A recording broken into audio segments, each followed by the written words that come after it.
Ngayong Nutrition Month, muling binibigyan pansin ang problema sa malnutrisyon, lalo na sa mga bata. Sa datos ng DOST Food and Nutrition Research Institute, na base sa 2021 National Nutrition Survey, isa sa 5 bata na 5 to 10 years old ang kulang sa timbang. Hindi lang yan. 1 out of 5 children naman ang kulang sa taas at 1 out of 15 ang masyadong payat.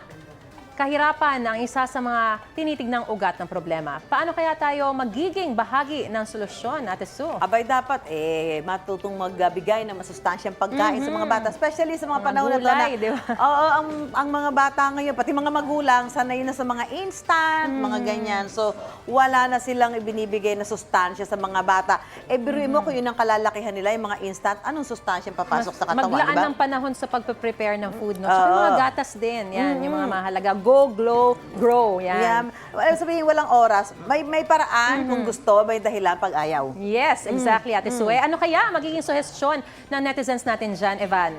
Alam mo, isang mura lang dyan na easily accessible, malunggay halimbawa. No? Kangkong. Kaya lang, minsan mas madali nga naman yung instant noodles, kaya hindi na nagluluto. Anyway, ito ang sabi ng ilan nating kapuso.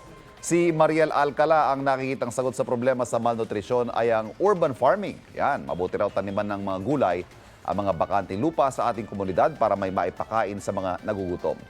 Para naman kay Antolin Rossi, dapat may monthly check-up ang mga bata sa public schools at magkaroon ng feeding program para sa kanila.